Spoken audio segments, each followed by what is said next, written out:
To make a bit of a part two in regards to the foundation with ethics and antinatalism, I think another portion to why people are so readily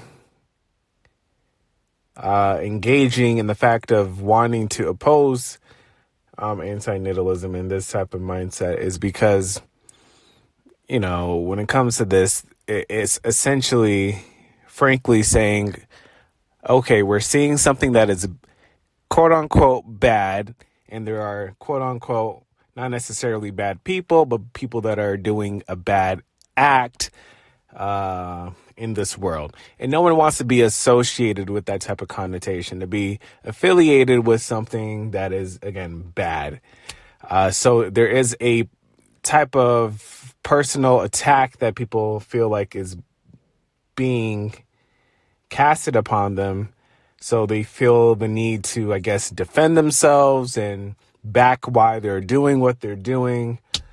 Again, people don't want to feel like they're the bad guy. They naturally, it's a defensive mechanism to come out of the way and be like, oh, well, whatever. So, it's natural to see people say whatever they say. It's not like we don't understand why they say what they say. It's just, again, it's just not ethical. You can't have your cake and eat it too. You're either going to do this type of act, and if you do it, that's, again, we don't encourage it, but again, it's not ethical. When it comes to morality, again, when I initially had said in the previous video, morality, it can, again, not necessarily have a coherent reason. So, in terms of aiding civilization, maintaining civilization, your own immediate family, and, all those sayings people have, that's of a moral code. That's, a certain moral conduct that you're looking to uphold, or certain moral standard, from what I understand, that you're, looking to maintain. I can't contend against that. I just, again, look to ask and probe why you're doing what you're doing. And when we ask certain questions and get to the root of the matter, it is founded upon a person being, again, with these terms, narcissistic, selfish, ignorant to the suffering, condoning to the suffering, not truly empathetic and compassionate in a ultimate sense. It's essentially, if something's going to happen, but we can control this, and this something that is going to happen, sentience arising, will encompass pain. It's not just saying, well, it's just going to happen anyway. It's, since we have our own control in this and can stop it from happening, then we should not let it happen in the first place. So it's truly, again, not empathetic when, again, that sentient being, that potentiality is not asking for anything to impose that. And then, again, there will be certain sets that they will have to jump through. Another thing with antinatalism is people think that, and in many regards they do with this community, will explain and describe very, I don't even want to say outlier like, but very, end of the spectrum forms of suffering people can have.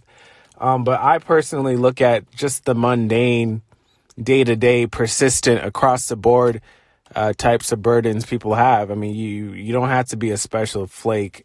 I don't care who you are. I always say, again, if you have a body, you will suffer. If you read enough things, you see enough life, you will see people that are going through stuff.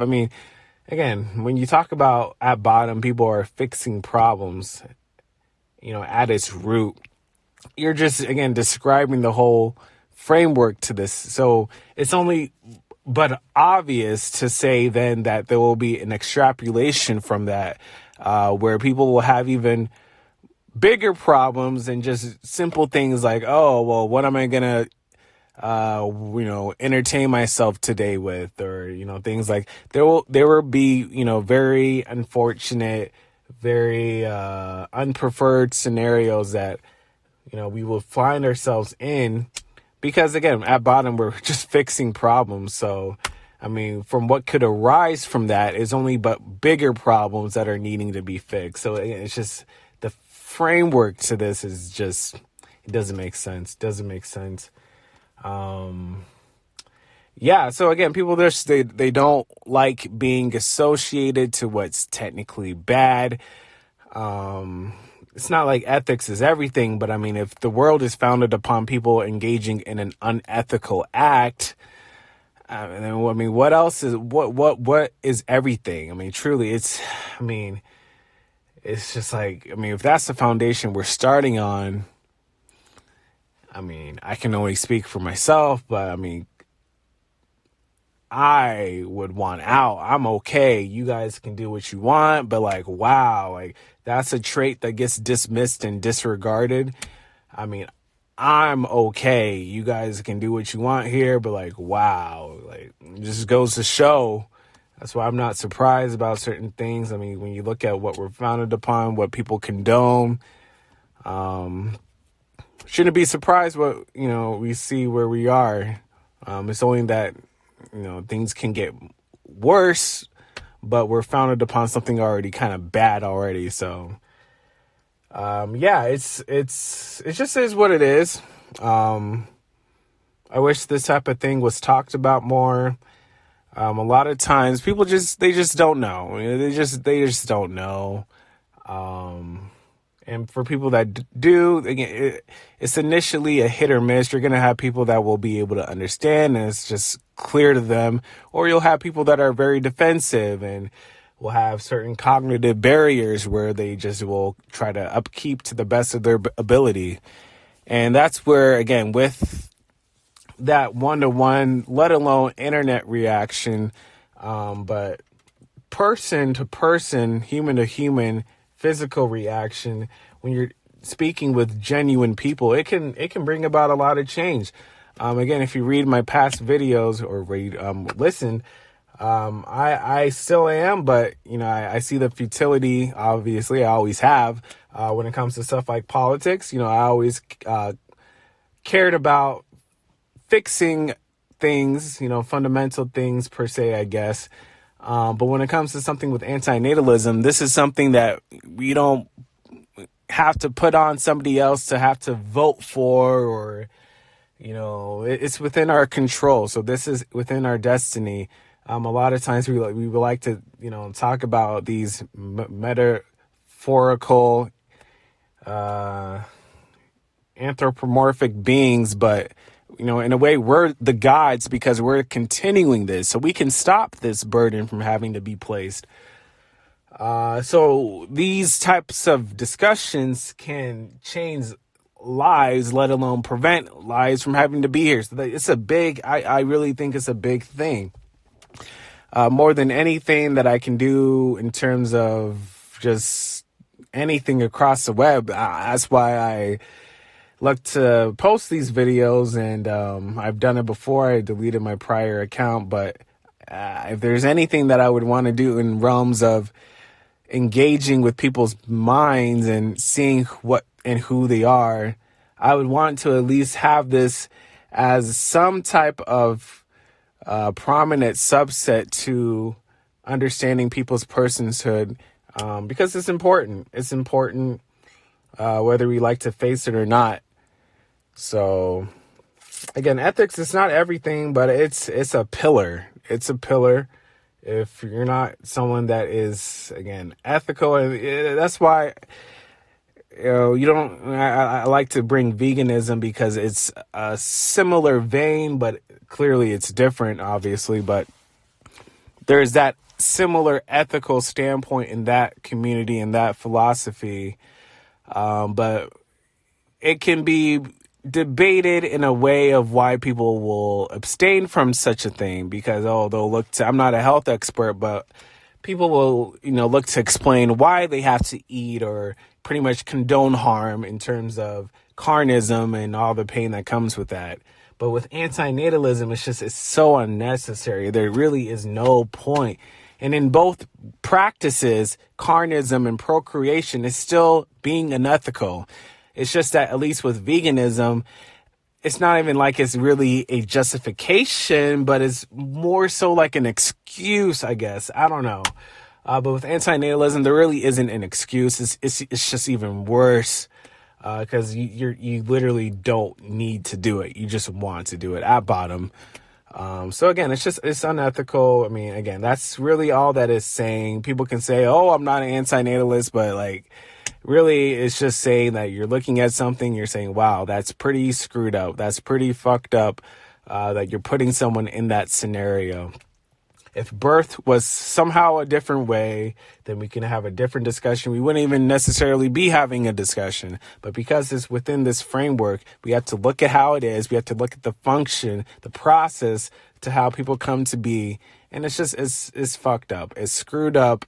The formal term is, again, to say unethical, but that's just what it is. If you don't believe that, or I would say believe, but agree with that or understand that, I just say that's very telling, because this is not hard to understand. It really isn't. It's not a conspiracy theory. It's not something that you had to research. It's just life. You've lived long enough. You've, just come across things. You'll be able to, piece it all together. So that is it. I think the movement can do a lot. I think it can do a lot. And, with today's times, things are screwed up. Gas prices, inflation, political turmoil. People are just getting pretty much docile to the system. Always have been, but it's just always getting worse. So there's always just so many things you can pinpoint where it's like, what are we doing? What are we doing? And again, it goes back to the point, lack of ethics. It's just, I try to be very cut and dry so that hopefully it can, across the board, not even reach, but anybody can come to this and understand what I'm trying to say. But you can get very specific and get down to the nitty gritty and really pinpoint the types of harms, the types of just messed up stuff within existence that is currently happening on a day-to-day persistent basis. And if you really want to go there, it's bad. That's why people, again, say they don't want to watch the news, or they want to be, people say ignorance is bliss, because there is a lot of screwed up, messed up stuff happening on a constant basis. A lot of times with all of this, it's just the condoning. It's like, okay, I know this is bad, but because I want this set of things, I'm just going to ignore it. And that's the whole point we're trying to address and pinpoint with this type of philosophy. You're ignoring a lot of bad. It's better to address the bad and ignore the good than ignore, it's better to address the bad and ignore the good than the reverse of that. Again, if you're going to be ethical. So, that's all. And I think that's pretty simple. I really do. More than anything, this is a type of thing that people, you just can't really argue against.